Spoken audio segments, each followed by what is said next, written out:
Hey guys, Red Dot Shooters here, and today we're going to talk about how to set up an AR-15 without spending a fortune. So setting up a rifle can be a pretty fun task because it's really easy to attach things to the AR platform. But if you're not careful, you could end up spending a bunch of extra money on accessories that you just end up peeling off after a few months. And look, I'll be honest with you. In my garage, I have a box full of accessories that I took off my rifles a long time ago. Because nowadays, I like to limit my setup to the accessories that are just gonna add real function to my guns. And in this video, I'm gonna show you what I think are the 4 most important accessories to have on an AR-15. They're gonna be in order of importance, and if you're on a budget, I think that over time you should one by one add these items to your gun before you add anything else. So give me your full attention, guys, because here they are. Alright, the first accessory that you need on an AR-15 is an optic. Now I like iron sights, but quality optics are pretty much always superior. They're just gonna end up being faster, more precise, and easier to see than irons. But how do you determine whether to go with a red dot or a scope? Well, first decide what strengths you want your rifle to focus on. Now if you want a lightweight carbine that's meant to be really fast from 0 to 100 yards, go with a red dot. But if you want to sacrifice a little bit of speed for more capability at distance,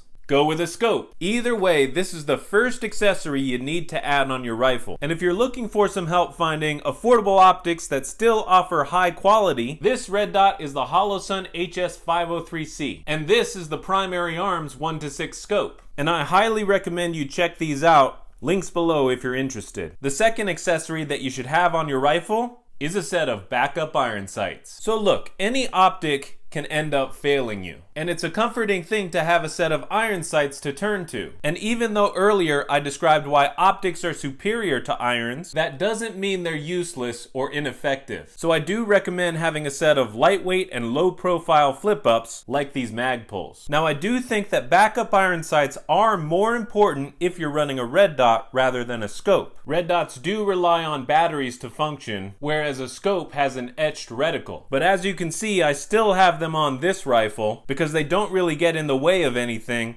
and it just makes me feel good knowing they're there. Alright, the third accessory you should have on your AR-15 is a flashlight. Guys, here's the deal. A flashlight simply allows you to use your rifle in the dark. So no rifle is ever going to be complete without one. Now I'm a bit of a minimalist, so I don't really like having pressure pads or wires hanging out on my rifles, even though there's nothing wrong with that type of setup. But you can see here I've got a KZ mount holding a Phoenix flashlight on this rifle, and on this one just a cheap mount from Amazon holding a Streamlight ProTac 1L. It's just a basic setup with the mount on top and the light on the side. And I'm not saying you have to set your light up this way. I just think you should find a position that works for you and make sure the light is on there. Okay, and the fourth accessory you should have on your rifle is a sling. Now there are many different types of slings that fit different needs and purposes. But the most basic and obvious purpose is that a sling allows you to carry your rifle without the constant use of both hands. And for me personally, I like to use 2-point slings that can be quickly adjusted for length.